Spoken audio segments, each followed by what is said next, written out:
right, welcome to ElevatePod, where we elevate your mindset, inspire your spirit, and ignite your leadership journey. This podcast is brought to you by Elevate Leadership Services. My name is Pearl. And I'm Chigwechungu. We are the co-founders of Elevate Leadership Services and hosts of ElevatePod. The ElevatePod is dedicated to inspiring listeners focusing on minorities and immigrants. We offer valuable tools, resources, and pathways to foster personal and professional development. Thank you, pal. Today, we are actually glad that we are going to be interviewing Smyra Bailey, who is going to share her personal experiences as well as her insights on finding purpose in retirement. Retirement is not the end of the railroad, but it is the beginning of an open highway. This is caught by a unknown person. Within retirement, we discover and reinvent ourselves. Retirement normally offers us the freedom to explore passions, to explore the hobbies and the causes you may have set aside when you were busy working. And now when you're in retirement, it's time for you to pursue what truly fulfills you. It's also the time to stay connected and contribute. And for me, I think retirement, for those people who have retired, is a purposeful retirement. Why? Because it includes developing meaningful relationships, if you have to, and giving back to society, whether you are volunteering, whether you are mentoring, or whether you get involved in the community whenever you have time.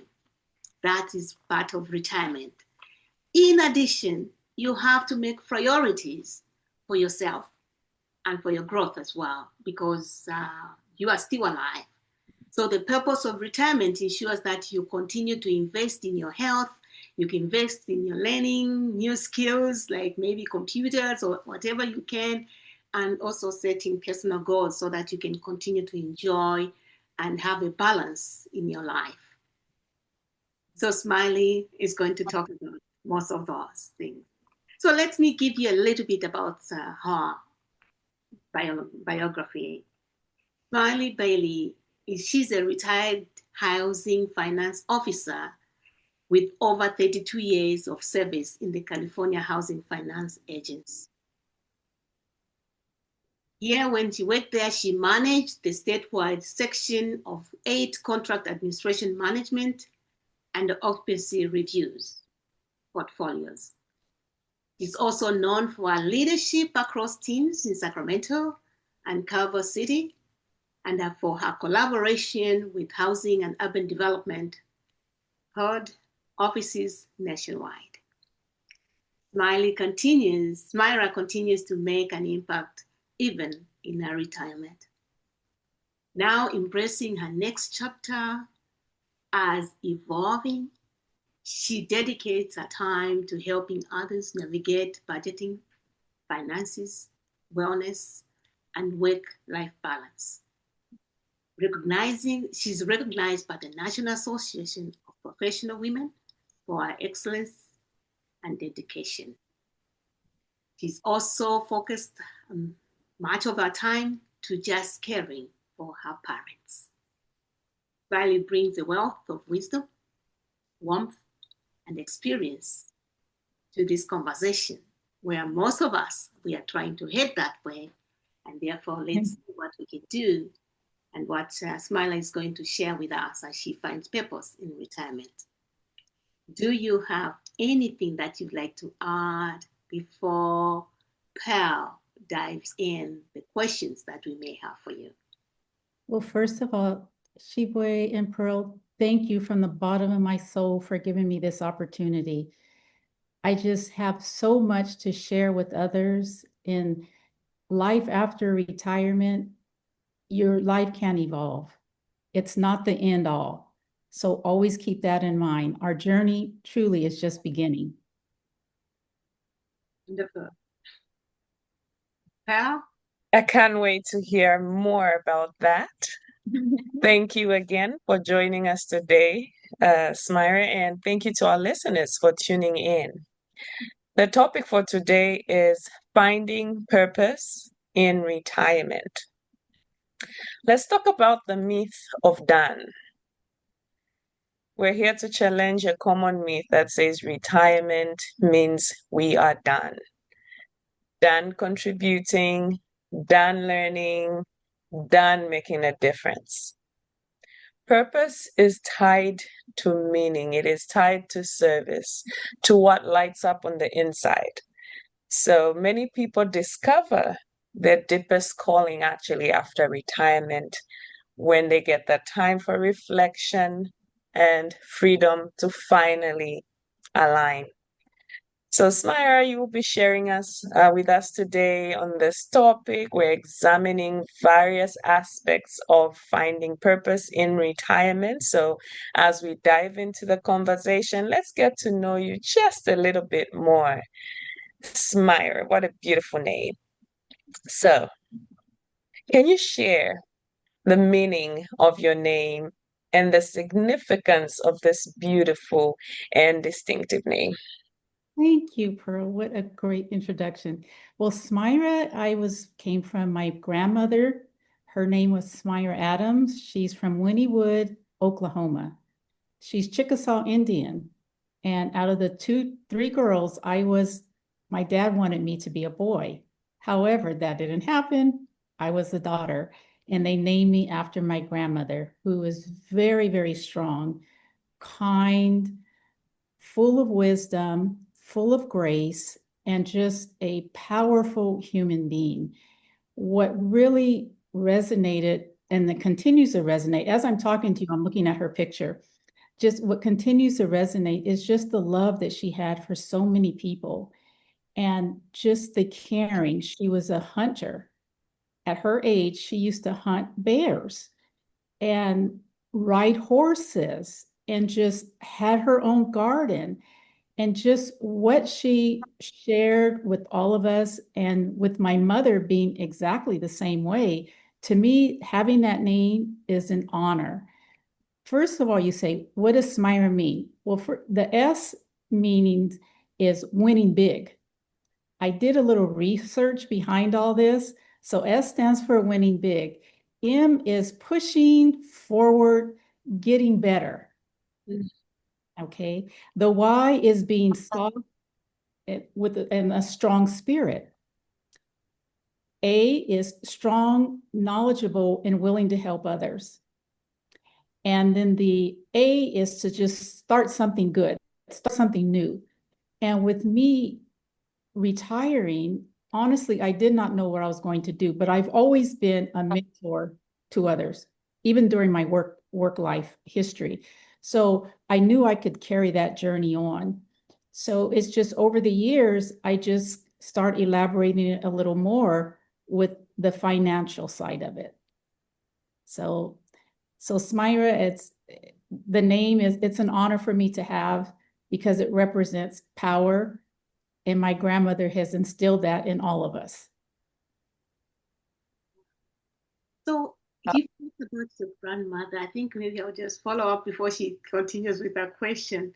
Is what characteristic of your grandmother actually is very dominant in you? If you evaluate yourself and picture your grandmother. Speaking of knowing, with knowledge, I mean, just not talking just to be talking, but speaking up, and no matter who you are, when you know what's right and what's wrong, you're going to go with what's right. So no one can steer you in the wrong direction. So with my grandmother, I know that's where I got that drive from. It's just speaking up, speaking clear, and being proud. Beautiful. I just love that definition because what makes a name special is actually its roots, its meaning, and its essence. It actually drives your life. And so having such a powerful meaning behind the name is just amazing. And I didn't realize that it's actually an acronym. The way you explained it with the S, the M, wow, that is special. And it comes from a Greek background, which was because, of course, I wanted to do some research as well before I started this podcast. And it comes from a Greek background, although my grandmother was Chickasaw Indian. So it's interesting how things flow. The names can flow. But growing up, people would ask me, where did you get that name? And I would just proudly say, it's my grandmother. It's my grandmother. Wow, it's so unique because a lot of people want to say Smyrna, and there's a Smyrna, Georgia. But I said, no, it's not Smyrna, but it did come from that name as well. I did find that out. But no, Smyra.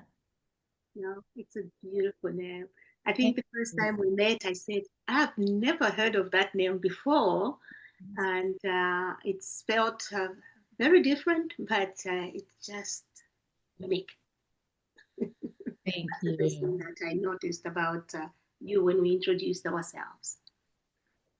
So I think as we retire, we have to stay active and we have to stay relevant so that we can continue to evolve. Even after retirement, we have to make sure that we are doing something.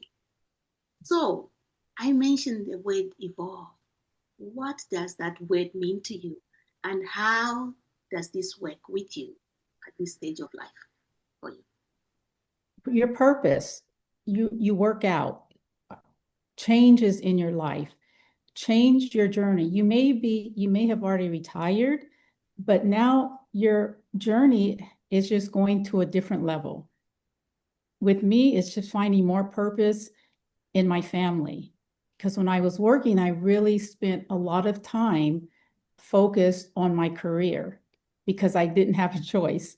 So the evolving for me, it's the journey with family, more time with my friends, and I can do it on my time. I'm not restricted. So are you saying that when you have retired, you have more time? I make time. I'll Mhm. put it that way. I make time. I love Love that. it. Well answered. You make time. And do you think we can also make time before retirement? I believe you can. I highly encourage that. And I tell so many people that are still working, you must have a work-life balance. I will be very honest, I did not have that because I managed a Section 8 property through the state, but it was a federal contract. So to be very honest, there were no rooms for error. So it was like 24/7 for me because it was my responsibility. And we were audited every year from HUD. And if you didn't have the numbers right, you would get a sanction, which will cut money from our agency. So I took my job very serious and I was able to nurture my team. But when it came to my home life, I didn't have I didn't have a lot there. I mean, Sundays, mom and I, we would go to church. That was kind of our get together because I would work Monday through Friday and then I traveled every other week when I first started. So by the time the weekend came around, I was doing house chores. So now I don't have that rigid schedule and I love it. But I tell everyone, please have a work-life balance. Work can wait. It won't be easy, but it can be done. Wonderful. Thank you. Yes, so retirement shapes how we discover our purpose from what you're talking about. Yes. And that purpose, I think it also has to do with financial planning in retirement, which plays a significant role in the process because we have now limited income. There's no more income that's coming. So hence, we would like to discuss the next topic that's going to focus on actually budgeting. Okay. This relates to finding purpose in retirement because that is going to impact other things that you're going to do. Pearl? Interesting topic. I mean, I'm listening keenly on this one because I'm headed there in a few years, right? I'm learning. So thank you for sharing. On that topic, my question to you is, what lessons about money have you carried with you into retirement? And what new ones have you had to learn through it? Okay. Well, full disclosure, I haven't always been this disciplined, but when I retired, I was forced to be more disciplined. And working for the state of California, we got paid once a month. So right there, that was a big help for our journey, for most state, for our journey, for my journey, because you had to carry that, whatever you received at the beginning of that month, it had to carry you throughout the month. And then also investing. I didn't invest a lot initially, but as I start getting more involved in knowing that eventually I'm going to need to have some kind of nest egg, it made me just start really focusing on my budget. So every month, and I've done this for the last probably 30 years, I have a budget list. And I could tell you right now, if you were to ask, if I pulled out my sheet, what I still owe on my mortgage. I mean, I have everything to a T. And I've learned that from my parents. My dad is very much, and my mother, really focused on budgeting and investing. My father would always tell me, because I was the youngest, he says, you have champagne taste with the beer budget. But I believe now I've shown them that I can do it. And it's just all about the importance. What is important in your life? The longevity, we all need a place to live. And I will say I invested most of my majority of my money into my home because I love it here. I'm here a lot and I want people to come visit me. So this is my balance in life is my home. So I really stress having a budget, sticking to it. Sometimes you may skirt off, here and there, but you really have to stay focused because as Smyra says, at the end of the year, when you decide to retire, your investments is what's going to carry you and you still have to live. I mean, I know a lot of people who did not do this and now they're still working. So I work, but it's just different. It's not, I don't get paid to do what I'm doing, but my soul is being paid. So that's what I enjoy. Oh, wonderful. That's awesome. I'm curious before Chiwa comes in. Can you, I'm curious for myself, maybe, and maybe from someone that's listening out there. So share at least one or two things that I can do, that someone else can do, someone with a champagne taste, but has a beer budget. How do you manage or maintain that taste without losing that taste?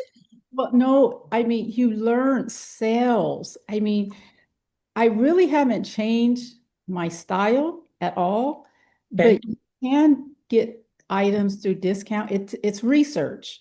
You don't have to shop at the finest stores or the best furniture, but I investigate a lot before I do my shopping. I do. And I know what I like and I'm not going to compromise. So if it means I have to just save until I can purchase it, that's what I'll do. Prior to that, I would use my credit card and pay, but not anymore. That is out. I mean, some people, I'm not saying anything negative about credit card, but if you can pay it off, some people use it for points, that's great. But you just have to follow that journey. You've got to, you don't want to spend your life paying interest. So that's the big adjustment for me is paying cash instead of using credit. And in the long run, the interest that you save, it's priceless. You're able to kind of bump up items that you want for your home. And that's what I've done. And use a checklist. So don't buy anything that's outside the checklist. Well, no, the checklist is for your budget to know what you have coming in and what you have going out. But in terms of, and then what you have in the bank that you could use, after you've taken care of all your responsibilities, paying yourself, investing, paying your mortgage or rent, or, you know, having food for your children, what have you. So it's just, it's almost like a chess game. You just really have to know what comes in and what comes out. And there's no quick movement. That doesn't work. So I think what you're talking about right now, before I go to my next question, is that there are many people who'd like to hear or maybe get your checklist or your formula that has worked for you and may even be able to work for them. And I hope our audience, if you're listening, I think she'll be able to help you in that, maybe share some of the things that she has done step by step so that you can follow that and be able to retire with whatever you have saved and not to continue working, but work because you want to work to sort of make sure that your soul is taken care of and not because you have to put bread and butter on the table. I think all of us who are about to retire have to heed to what you're saying because it's really easy for us to swipe. It's Absolutely. easy to swipe.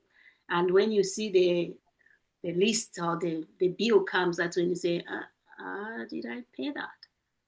So, yeah, thank you so much for that point. And I hope if there are audiences that would like to maybe access you, I think you will talk about at the end how they can access your advice and make sure that they can utilize it to ensure that they stay positive in their financials. Uh, same as us, we have access to you, so we can come to you easily. And I'll be happy to share, you know, share my spreadsheet. Mhm. And I've done it with my nephew, who is actually, this is his last year in college. And I shared it with many people, so I'm willing to do that. Whatever it's going to take. And it's all though in your mind, it's discipline. It really is. Because you can have all the worksheets and all, but if you continue to have that same momentum with swipe, it's not going to help you. Wonderful. You talk about your nephew. How did you help him, and how did he accept your help? Because you know the young ones are. how did you convince him that for sure saving? Because for them, they look at the number of years. They say, I have enough time to save. So, how did it happen? Without disclosing too much. I mean, because he was constantly borrowing money. And you know, I said, we got to make a plan. You got to send Auntie what you're spending your money on. And so, and he was willing to do that because he trusts me and he sees I live by example. I don't say one thing and do something else. So he knows how I live. He knows how my parents live and his grandmother and his mom. So it was just a matter of just sitting down and talking to him and just explaining I haven't always been perfect and just being honest and upfront with him because that's how you gain their respect. You just can't go in there and say, you need to do this. I mean, I was there, so I get it. I know what it's like. And with him, I just, you know, and just not him, I just want others to know life is so much easier and you can sleep at night not worrying about how you're going to pay something.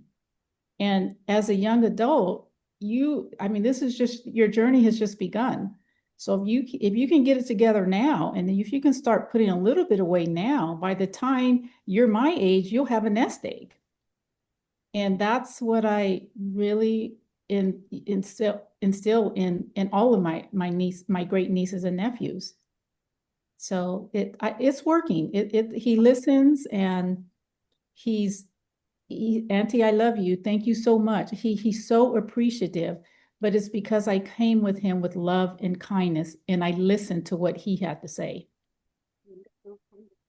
And you know, with that, they can be able to retire at an earlier age than we are doing and be able to survive and do what they like doing, what they've maybe missed during their lifespan.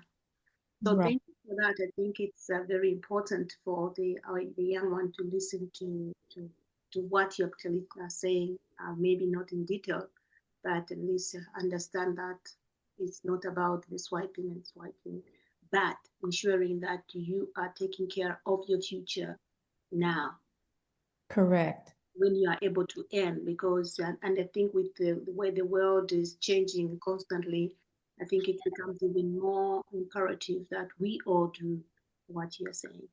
Boy, you're absolutely right. You're absolutely correct. So I think the other thing is it's still about maybe the retirement budget.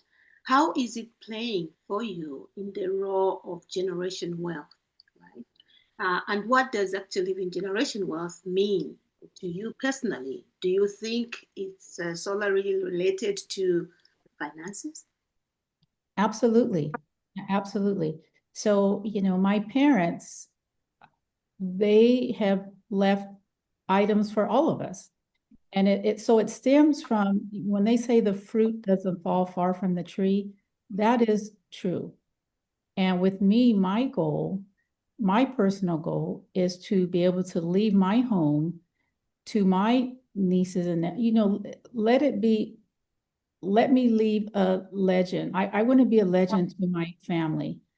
I want to show that, I may not make as much as most people, but if you budget and you're consistent, anyone can do it. It may not be a home, it could be a CD or a large savings account. Not everyone is able to purchase a home, which I get, but something that you can leave to carry on because the generational wealth doesn't start with one person. It's generation after generation after generation. And we have a group chat, our family does, and we talk about that. And they're all on board. So it really is, it's hard. It really warms my heart to know at their age, they're thinking the same way. But again, lead by action. That's what's important. Thank you so much. Well, So, to continue finding purpose in retirement, your health and wellness matters just as much as wealth, maybe more. And you radiate a discipline and strength around the areas that we've talked about already. How do you maintain your fitness? How do you stay focused, balancing both health, wellness, and wealth? Well, to start off, I had to retire early because I got really sick and my doctor would not allow me to go back to work. So it was detrimental. So after I start healing, I knew I needed to make changes in my life. And that is, I've always was a pretty good eater. I ate well. I just didn't eat a lot. But now in the morning, I get up. First of all, I say my prayers. I look out my window, there's a tree across the street from me, and it reminds me of the tree of life. And every morning I look at that tree, I say my prayers, and then I stretch. I keep moving. I'm not one that can just sit around all day. I love walking. I'm in a neighborhood where I can walk. I ride my bike. I love flowers, so I'm in my backyard and I'm helping my parents. So that activity keeps me going. It keeps me energized. I was telling Sheboy, I don't really like going to the gym, but with this world the way it's going, I'm starting to feel a little bit more stress. So now I'm going to start going to the gym so that I'll have more of a strenuous workout. But health wise, it's so important. I eat organic as much as I can, and you don't have to shop at the high end stores. You can buy organic foods in most places. Lots of fruits and vegetables. I don't keep bread in the house. I just don't. And I just could not afford to buy a whole new wardrobe. So that keeps me keeps my health and weight down. So That's my regimen, is to exercise, keep moving. And I'm really instilling that in my parents. It's like, Dad, come on, we gotta keep going. So it really helps. And again, leading by example. And you are Yeah. leading us in our last topic because we are going to be sort of closer to running out of time, but we will not stop this podcast before we ask you about caregiving of your parents. I understand you care for them, and it's something that you take as an honor and a big responsibility. And today, for me, I would like for you to briefly talk about that journey, how it has been, and what it means to you, what it takes, and what it teaches you. And in the end, is how does it affect your lifestyle and the shift, the time as well. So, Well, okay. Thank you, Shiva. Being a caregiver to my parents, to me, I don't even consider it caregiving. It's just giving love back. They have worked, my dad worked 2 jobs for us to go to school. My mom has worked extremely hard. They made a lot of sacrifices for us. So what I do is it's just a small piece of what they have done for us. And just to be able to see them smile and just the gratitude that they have and the honor that I have that I'm in the position that I can give back. It's such a blessing. In terms of what changes, for instance, I was working on a project, and my mother had called me and she got this check in the mail and she was really panicking. So immediately, I go into, okay, let's see what's going on. And, I call the necessary folks. And I mean, when they want something, I may not have the time, but I make the time. They're my priorities. You ask anyone, they come first. And that's an honor that I have for my parents. I mean, sometimes they don't really, they're like, no, no, no. And you learn to just understand them, especially they're smart, and I'm still the baby.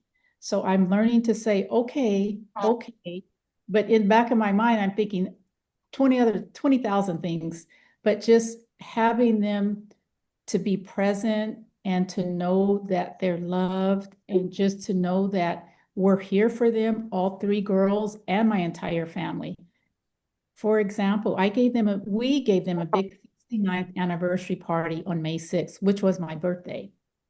And the joy that they had, we invited 24 people, and they used to camp. So some of their friends, camping members were there, and they were just lost for words. And to see the joy on their faces was the best birthday I could have ever had. And we want to continue to follow that journey. I mean, my dad is 91, he'll be 92. My mom just turned, I won't tell her age, but on Mother's Day was her big birthday. And so, to me, they're young at heart. So we just keep them moving. We keep them going. Great, great. I have one more question for you, and I must warn you, it's loaded. As we Okay. wrap it up, how do you navigate the care in your daily routine, and how has your lifestyle had to shift? You have retirement, and then you've had to incorporate care and navigate your daily routines. And then, as you answer that, to wrap it up, if you could just speak to someone that's going through the same process or just beginning their caregiving journey, their care journey, whatever it is they may call it, but what advice would you give someone that's just beginning in that space? Okay. First of all, you must approach it with love. And it's something, it's not, again, it's not caregiving, it's what's in my soul. And it doesn't, yes, I do have to stop, but I make time. They're, my parents are the most important, and they know this. So it's just a matter of taking the time, and you just have to work around their schedule in terms of my life, I mean, they have sacrificed for me for all these years.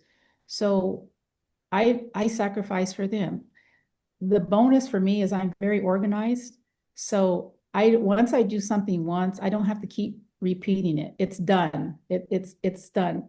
And with my prior employment, we had our audit scheduled for the entire year. So that's how my mind functions. I'm thinking of things not yesterday, not tomorrow. I'm thinking, what about next year at this time? That's how far in advance my brain is going. So having my budget, knowing what to expect, knowing what's coming down the road, so there's no surprises. I don't like surprises. It's just I just like to know what I'm expected to do and what's required of me. In terms of what could I tell somebody else, it's just be there for your parents, be there for your loved ones. Sure, it may be stressful at times, but prayers do wonders. Prayers will get you through situations that you never thought you could get through. And I'm a walking testimony for that. I've definitely earned my wings in more ways than one. People that know me kind of know my history, but it's just, this didn't happen overnight. It's just lessons learned. I always say, this is our journey. God is not going to give us more than what we can handle. Yeah, he might push you to the edge, but it's at the end of the day, it's, are you going to sink or are you going to swim? Mhm. In our family with a strong background, there's no giving up. You just got to keep pushing no matter how tired you are. But again, taking time for self. And I've been doing that. I Wow. hope I answered. Thank you for that ending, for that nugget that you've given to our audience, for the conversation that we've had with you on finding purpose in retirement. And I can truly say that you have found a purpose because you are not slowing down at all. So when we look at retirement, it isn't the end. Absolutely not. It is just the beginning of a new kind of purpose. It is a season to rediscover who you are beyond the roles and routines of our work styles. It is a time to give you a place of wisdom, not obligations. It's a time for you to remember your story isn't over. It's simply shifting chapters. Whether you find purpose in mentoring, in creating, exploring, or simply being, let it be something that lights you inside, something that feels meaningful to you. The world will need your voice, your kindness, and your experience. You have not been set aside. You have been set free. Absolutely. So step into this next season with curiosity and courage and resolve and resolve, because purpose doesn't retire. It evolves. Until next time, may your days be filled with peace, passion, every possibility that you may encounter. Thank you. Pearl. Thank you so much. Thank you so much again for joining us today. It's been a pleasure having you on this podcast and hearing about your insights on this wonderful topic. And to our listeners, if today's episode touched your heart and gave you hope, please share it with someone that's walking through a similar season in their lives. Remember, life moves in seasons. And no matter where you are right now, the best chapters might still be unwritten. So keep showing up for yourself, keep growing, and until next time, stay rooted in finding your purpose in retirement or whatever it is that you're working on. Thank you. Thank you. We are going to lead with purpose and growing back.